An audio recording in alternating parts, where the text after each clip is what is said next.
Botanic Garden in Melbourne. This is a natural place where I can notice and connect to science, technology, and mathematics through what I can see around me. In this video, I will share some of my observations, and I will notice what catches my attention that I can wonder about it and suggest as possible hypothesis to connect with STEM ideas.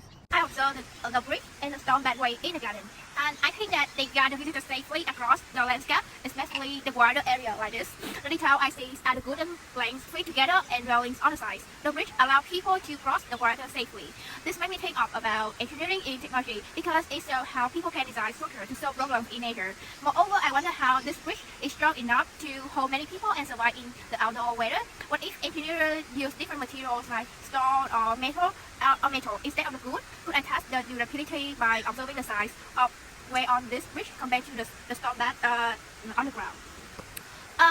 My hypothesis is that the bridge is designed using engineering principles to distribute weight evenly and is filled with materials chosen for strain or the weather resistance. This connects to technology and engineering because I think it applies the design and construction to create safe pathways for the visitor in the garden. Thank you. I am looking at the bright flower behind me. Each petals are arranged in a perfect pattern around the center. As I look closer, I can see a symmetry. Each petal is a shape and space almost exactly like the others, as you can see. Above me, next to me is a bird perched on the ground, and even its wings show symmetry in color and shape. And the details I see are the radial symmetry in the flowers and the mirror symmetry in the leaves. This makes me think of the geometry in mathematics, watching the birds flying around me. And I also think about adaptation. The shape of their wings allow them to fly, which connect to angles. It also reminds me of the Drizzle's idea in engaging with plays that imaginative education can use what children notice in the nature, like flowers and birds, to spark their curiosity and wonder how about the world can work.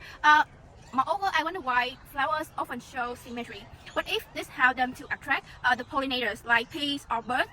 Could I test this by observing which flower can get more visits? I also wonder if the balance in the leaf are linked to natural design for effective leaf. My hypothesis is that asymmetry in flowers can evolve to make them easier for pollinators to recognize, increasing their chance to reproduction. For leaf, the symmetry and the vein patterns may support even the effectively water and nutrient distribution.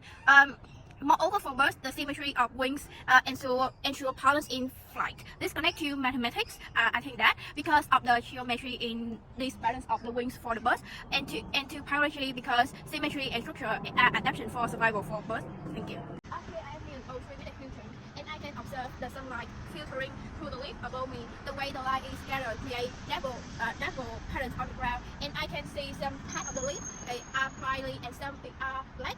The leaves above me seem to be angled in different ways, catching the light in a unique way. The details I see are the overlapping layers of the leaf, some darker and some lighter, depending on how much the sunlight they catch.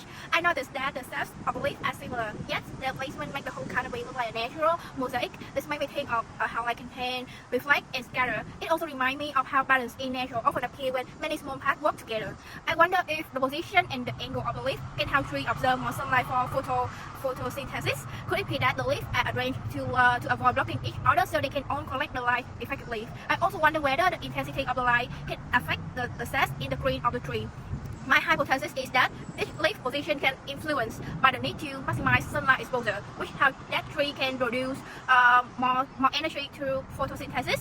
This connects to science because it involves how plants can convert light into energy, and it also connects to mathematics because the angles of the leaf may follow a pattern that allows most efficient light capture, maybe even something like the golden angle. If I wanted to test this, I could use a light mirror to measure the sunlight in different parts of the tree canopy and compare it to how the leaves are arranged. Thank you.